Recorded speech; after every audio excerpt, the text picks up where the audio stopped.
तो दोस्तों हम आ चुके हैं जावा ट्यूटोरियल सीरीज के वीडियो नंबर 2 में। यहाँ पे हम लोग कमेंट्स, वेरिएबल्स, डेटा टाइप्स और जावा का सिंटैक्स देखेंगे। तो ये वीडियो में हम लोग सबसे पहले बात करते हैं वेरिएबल्स की। तो वेरिएबल्स हमारे पास कंटेनर्स होते हैं स्टोर करने के लिए डेटा वैल्यूज को। यहाँ पे मैं आपको बता देता हूँ, यहाँ पे मैंने नोट्स आपको यहीं पे प्रोवाइड कर दिए हैं। अलग से मैंने एक पीडीएफ डॉक्यूमेंट इस बार मैं आपको नहीं दे रहा हूँ, और अब से हर वीडियो में मैं आपको कोड के साथ ही यहाँ पे कमेंट के थ्रू यहाँ पे मैं आपको कोड सिखा दूंगा। और कमेंट क्या होती है, सबसे पहले कमेंट की बात कर लेते हैं, क्योंकि मैंने यहाँ पे कमेंट लगा करके यहाँ पे मैंने ये सारी चीजें आपको एक्सप्लेन की हुई है यहाँ पे नोट्स। तो कमेंट क्या होता है, जो भी हमारा कोड है वो एग्जीक्यूट होता है, लेकिन कुछ लाइंस ऐसी होती हैं जिनको हमें एग्जीक्यूट नहीं करवानी होती हैं। जैसे कि ये वाली लाइन थी, ये मैंने आपको यहाँ पे समझाने के लिए ये वाली लाइन लिखी हुई है, this is a basic Java program. यहाँ पे मैंने ये लाइन लिखी हुई है। ऐसे ही मैंने कई सारी लाइंस लिखी हुई हैं जिनको मुझे आपको समझाने के लिए लिखी हुई है, उनको एग्जीक्यूट नहीं कराना है, क्योंकि वो कोई कोडिंग स्टेटमेंट जावा का कोई ऐसा स्टेटमेंट नहीं है जो कि एग्जीक्यूट हो। ये सिंपली एक लाइन है जो कि आपको समझाने के लिए लिखी हुई है। ऐसी लाइंस को लिखने के लिए एक सिंटैक्स होता है हमारे पास, डबल स्लैश। यहाँ पे डबल फॉरवर्ड स्लैश लगा के आप जो भी चीज लिखोगे ना, तो वो एक कमेंट होती है, दिस इज अ कमेंट, उसको हम लोग कमेंट बोलते हैं। अब हमारे पास दो टाइप की कमेंट्स होती हैं, एक होती है सिंगल लाइन कमेंट और एक होती है मल्टी लाइन कमेंट। तो यहाँ पे हमारे पास ये एग्जांपल है सिंगल लाइन कमेंट का। सिंगल लाइन कमेंट लिखने के लिए हमको डबल फॉरवर्ड स्लैश लगाना होता है, ठीक है। अब बात करते हैं मल्टी लाइन कमेंट की। तो मल्टी लाइन कमेंट के लिए आपको ऐसा कुछ सिंटैक्स मिलता है, यहाँ पे फॉरवर्ड स्लैश स्टार, उसके बाद ऑटोमेटिक, यहाँ पे ये देखिए इंटेलिजेंट आइडिया यहाँ पे ऑटो कंप्लीट कर देता है, फिर स्टार फॉरवर्ड स्लैश, है ना। इसके बीच में आप जो भी जितनी भी लाइंस लिखोगे ना वो कमेंट होगी, this is a multi line comment. यहाँ से मैं इसको जूम कर लेता हूँ, हो सकता है आपको दिखाई ना दे रहा हो, तो इसको मैं थोड़ा जूम कर लेता हूँ, ठीक है। यहाँ से मैं आपको एक और चीज बता देता हूँ, यहाँ पे एक स्लाइडर आ रहा होगा, जैसे आप व्यू पे जाएंगे, एक्टिव एडिटर पे जाएंगे, सॉफ्टवेयर पे जाएंगे, तो इसको अनचेक में कर दूंगा, तो यहाँ पे ये देखिए स्लाइडर आ गया है ना। ये वाली जो लाइन है ये यहाँ तक जा रही है। वर्ड रैप ऑन करने के लिए आपको व्यू पे जाना है, एक्टिव एडिटर पे जाना है और सॉफ्टवेयर पे जाना है। तो यहाँ से ये जो स्लाइडर है वो चला गया है, और हमारा कोड जो है नेक्स्ट लाइन में ये देखिए यहाँ पे वर्ड रैप हो गया है। बाकी इसको मैं थोड़ा सा यहाँ पे खिसका दूंगा। तो यहाँ पे हमने देखी कमेंट्स, यहाँ पे मैं एक नोट डाल देता हूँ। कमेंट लिखने के लिए आप लोग कमांड प्लस फॉरवर्ड स्लैश, मैं मैकबुक में हूँ तो मैं कमांड का यूज कर रहा हूँ, आप लोग कंट्रोल प्लस फॉरवर्ड स्लैश का यूज करेंगे, तो वहां से ऑटोमेटिकली ये डबल फॉरवर्ड स्लैश यहाँ पे लगा के आपको दे देता है इंटेलिजेंट। तो यहाँ पे मैंने ये नोट डाल दिया है। अब चलिए हम लोग बात करते हैं जावा के वेरिएबल्स के बारे में। तो वेरिएबल्स हमारे पास कंटेनर्स होते हैं डेटा वैल्यूज को स्टोर करने के लिए। अब जैसे हमारे पास अलग अलग टाइप के कंटेनर्स होते हैं घर में, किचन में, जैसे कि एक कंटेनर चावल को स्टोर करने के लिए, एक कंटेनर आटा को, एक कंटेनर दाल को स्टोर करने के लिए। हमारे पास डिफरेंट टाइप्स ऑफ कंटेनर्स होते हैं अलग अलग चीजों को स्टोर करने के लिए। तो वैसे ही सिमिलरली हमारे पास प्रोग्रामिंग में क्या होता है, वेरिएबल्स भी एक कंटेनर की तरह ही हैं, और उनमें हम कुछ वैल्यूज को स्टोर करते हैं। जैसे कि कंटेनर में हम लोग अलग अलग चीजों को स्टोर करते हैं, वैसे ही हम लोग वेरिएबल्स में अलग अलग डेटा टाइप्स को स्टोर करते हैं। अब डेटा टाइप्स हम लोग आगे देखेंगे, कितने टाइप्स ऑफ डेटा टाइप्स हैं हमारे पास जावा में जिनको हम लोग स्टोर करते हैं वेरिएबल में। तो हर एक कंटेनर एक पार्टिकुलर चीज के लिए फिक्स है। जैसे एक कंटेनर दाल के लिए फिक्स है, उसमें दाल ही दाल आएगी, एक कंटेनर चावल के लिए है। वैसे ही हमारे पास वेरिएबल्स हैं और वो भी फिक्स हैं, और उनको हम लोग क्रिएट करेंगे। जो भी हम लोग डेटा टाइप एक वेरिएबल का सेट करेंगे, वो वेरिएबल केवल वही वैल्यू स्टोर कर सकता है। जैसे कि integer, for example integer number को हमको स्टोर कराना है एक वेरिएबल में, तो हम लोग उस वेरिएबल को इंटीजर टाइप का बनाएंगे। तो जो हमारा जो इंटीजर टाइप का वेरिएबल है वो केवल इंटीजर वैल्यूज को स्टोर करेगा। सिमिलरली हमारे पास अलग अलग डेटा टाइप्स हैं। कैरेक्टर डेटा टाइप होगा तो वो वेरिएबल केवल कैरेक्टर वैल्यू को स्टोर करेगा। अब सिंटैक्स देख लेते हैं वेरिएबल का। तो यहाँ पर हमारे पास सिंटैक्स है डेटा टाइप। सबसे पहले हम लोग डेटा टाइप मेंशन करेंगे, उसके बाद स्पेस देके वेरिएबल का नाम लिखेंगे, उसके बाद इक्वल्स टू लगा के उसकी वैल्यू को असाइन कर देंगे। अब यहाँ पे जैसे कि मैंने यहाँ for example int as equals to 25, यहाँ पे मैंने एक वेरिएबल क्रिएट किया है एज। एज हमारे पास है वेरिएबल, इंट हमारे पास डेटा टाइप है, और 25 हमारे पास वैल्यू है इस वेरिएबल की। अब यहाँ पे आप लोग कमेंट में पढ़ सकते हैं, ये सारी वैल्यूज, ये सारी चीजें मैंने एक्सप्लेन करी हुई हैं। अब यहाँ पे हमारे पास दो टाइप्स ऑफ डेटा टाइप्स होते हैं जावा के अंदर। एक होता है प्रिमिटिव डेटा टाइप और दूसरा होता है non primitive data type. Primitive data types हमारे पास टोटल 8 हैं जावा के अंदर। यहाँ पे आप देख सकते हैं byte, short, int, long, float, double, char, boolean, ये सारे हमारे पास प्रिमिटिव डेटा टाइप्स हैं। इनके यहाँ पे साइज भी दिए हुए हैं। बाइट जो है वो 1 बाइट साइज स्टोर करता है, शॉर्ट जो है वो 2 बाइट्स का साइज स्टोर करता है, इंट 4 बाइट्स, लॉन्ग 8 बाइट्स लेता है, फ्लोट 4 बाइट्स लेता है, डबल 8 बाइट्स, यहाँ पे ये सारे लिखे हुए हैं। अब इनकी रेंज भी होती है, जैसे कि जो बाइट है उसकी रेंज क्या है, ये 1 बाइट का है, सबसे कम साइज का है ये, तो ये -128 to 127 इतने नंबर को स्टोर कर सकता है। अगर मैं यहाँ पे स्टोर कराता हूँ जैसे कि फॉर एग्जांपल 200 है ना, तो ये देखिए ये एरर शो कर रहा है ना, क्योंकि इसकी ये आउट ऑफ रेंज है ये वैल्यू। हमारा जो डेटा टाइप है बाइट, इसका जो साइज है वो 1 बाइट स्टोर कर सकता है ना, इसकी कैपेसिटी इतनी ही है। इससे ज्यादा अगर आप इसमें स्टोर कराओगे तो वो उसके अंदर नहीं आएगा। फॉर एग्जाम्पल एक कंटेनर है, छोटा कंटेनर है 5 किलो का, और उसमें हम लोग 6 किलो चावल डालना चाहते हैं, तो 6 किलो चावल उस 5 किलो के कंटेनर में कभी भी नहीं आएगा, तो वहां पे हमारे पास एरर शो होगी। ठीक है, सिमिलरली यहाँ पे इसका साइज इसकी रेंज से आउट है, ये 200 जो वैल्यू है इसके रेंज से बाहर है, तो इसलिए एरर शो कर रहा है। इसके बाद हमारे पास आ जाता है शॉर्ट। अब शॉर्ट का साइज है 2 बाइट्स, तो इसकी जो रेंज है वो है -32,768 से लेके 32,767 तक। अगर इससे बाहर इसकी कोई रेंज में मैं नंबर लिखता हूँ, जैसे एक और 1 लगा दिया, तो ये भी एरर शो कर रहा है। सिमिलरली इंट है, इसकी 4 बाइट्स है ना, ये कॉमनली यूज किया जाता है इंटीजर्स के लिए। ये लगभग इसकी रेंज ज्यादा होती है, ये स्टोर कर सकता है बहुत ज्यादा वैल्यूज, यहाँ तक स्टोर कर सकता है ये।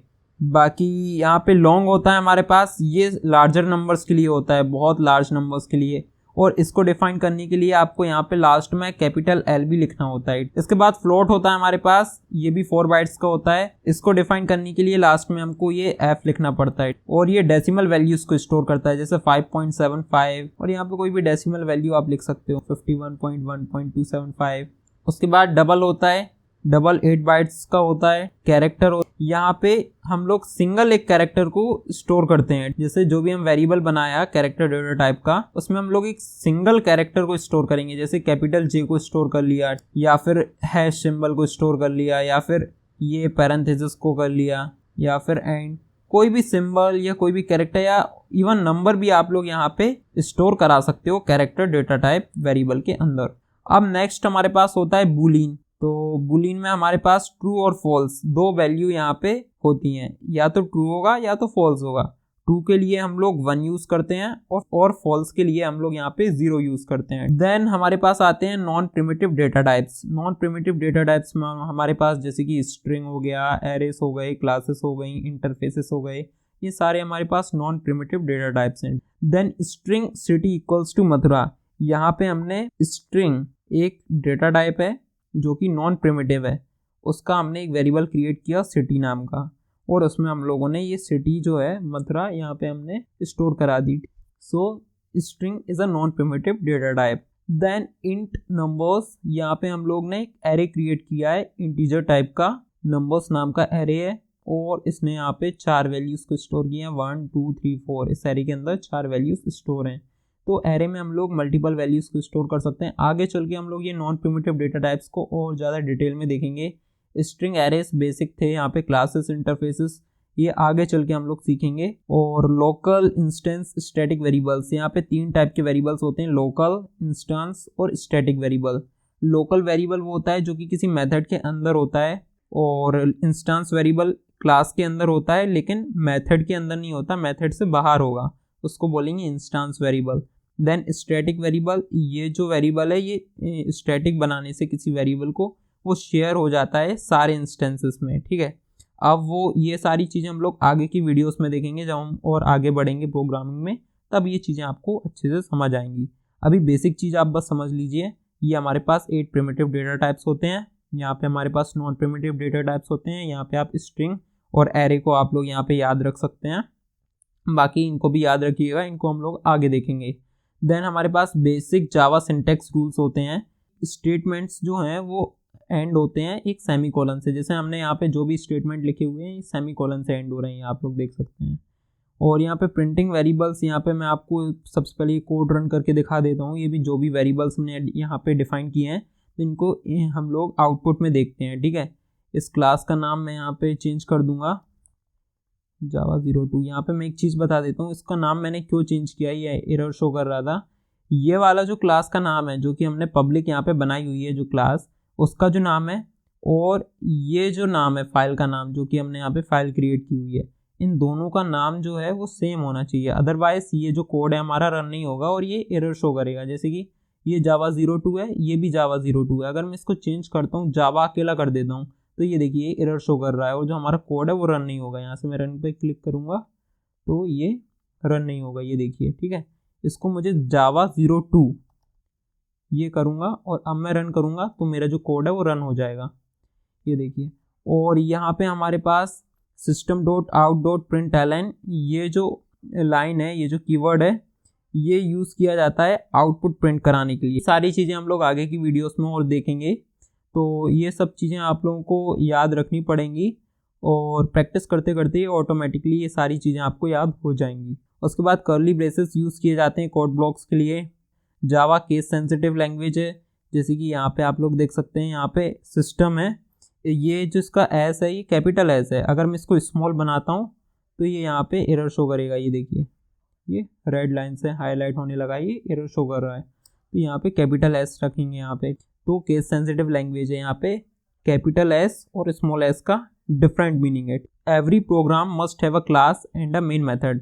हर प्रोग्राम की एक क्लास होगी और उसके अंदर एक मेन मेथड होगी। जैसे कि यहाँ पे हमने ये जो कोड लिखा हुआ है, ये एक पब्लिक क्लास जावा 02 ये हमने क्लास बनाई, इसके अंदर हमने एक मेन भी लिखा, ये पब्लिक स्टैटिक वॉइड मेन, एक मेन मेथड बनाई है ना, और इसके अंदर हमने कोड लिखा। तो जो भी हमारा जावा कोड है वो उसके अंदर जो मेन मेथड है, एक जावा क्लास है, उसके अंदर जो मेन मेथड है वो एंट्री पॉइंट है जावा प्रोग्राम का। यहाँ पे मैंने ये लिखा भी हुआ है कमेंट में। और एक Java program always starts from a class, ठीक है, एक ये बात, तो ये भी हो गया। देन हम लोग समरी, यहाँ पे आप लोग देख सकते हैं, variable a container to store data. Then syntax हमारे पास ये है, प्रिमिटिव डेटा टाइप्स होते हैं हमारे पास ये सब, उसके बाद नॉन प्रिमिटिव डेटा टाइप्स ये सारे। नेमिंग रूल्स हम लोग देख लेते हैं, जावा का वेरिएबल का नेमिंग रूल्स। तो नेमिंग रूल्स में हम लोग देखते हैं, कोई भी वेरिएबल अगर हम लोग क्रिएट कर रहे हैं तो वो हमेशा किसी लेटर से स्टार्ट होगा, या तो अंडरस्कोर से स्टार्ट होगा, या फिर ये डॉलर के सिंबल से स्टार्ट होगा। फॉर एग्जांपल यहाँ पे मैं अंडरस्कोर एज इक्वल्स टू 22, तो ये वाला जो हमारे पास वेरिएबल है ये वैलिड है, ठीक है। नेमिंग रूल्स में हम लोग देखते हैं, लेटर से स्टार्ट हो सकता है वेरिएबल, अंडरस्कोर से हो सकता है, डॉलर साइन से हो सकता है। उसके बाद can include digits 0 to 9 but not start with them, लेकिन डिजिट से स्टार्ट नहीं हो सकता है, डिजिट कंटेन कर सकता है बट डिजिट से स्टार्ट नहीं होगा, है ना। और जो यू की रिजर्व कीवर्ड्स हैं हमारे पास, जैसे कि एंड, क्लास, एसेक्टर, जिनकी ऑलरेडी कुछ मीनिंग डिफाइन की गई है जावा के अंदर, उनको भी हम लोग यूज़ नहीं कर सकते हैं ऐसा वेरिएबल नेम। तो यहाँ पे हम लोग देखते हैं, जैसे कि यहाँ पे अंडरस्कोर एज, इसको मैं अगर प्रिंट कराऊंगा अंडरस्कोर एज करके तो ये प्रिंट भी हो जाएगा। इसके बाद जैसे मैं इसको रन करके ही दिखा देता हूँ, ये देखिए एज इट इज़ रन हो गया है, इसमें 22 आ गया है। इसको वापस से एज कर दूंगा। अब यहाँ पे जैसे मैं 1 एज करके अगर लिखूंगा तो ये देखिए एरर शो कर रहा है, क्योंकि जो हमारा वेरिएबल का नाम है वो किसी भी डिजिट से स्टार्ट नहीं हो सकता। हाँ, लास्ट में डिजिट हो सकता है या फिर बीच में भी डिजिट हो सकता है, लेकिन स्टार्ट डिजिट से नहीं हो सकता है। जैसे मैं यहाँ पे स्टार्ट करूँ डिजिट से तो ये एरर शो करेगा। डॉलर सिंबल से भी स्टार्ट हो सकता है, यहाँ से आप डॉलर से स्टार्ट करोगे तो वो भी स्टार्ट हो सकता है, साथ में बीच में भी आ सकता है डॉलर सिंबल, और जो हमारा अंडरस्कोर है वो भी आ सकता है बीच में। बाकी प्रेफर करना चाहिए हम लोग हमेशा कैमल केस का यूज़ करें वेरिएबल्स को डिफाइन करने के लिए, ठीक है, वेरिएबल को नेम करने के लिए। सो ये था हमारे पास वीडियो नंबर 2। तो यहाँ पे आपने सीखा कमेंट्स, वेरिएबल्स, डेटा टाइप्स और जावा की कुछ सिंटैक्स, और आगे की वीडियोस में हम लोग ऑपरेटर्स के बारे में सीख रहे होंगे और भी नई नई चीज़ें सीख रहे होंगे, ठीक है। धन्यवाद दोस्तों।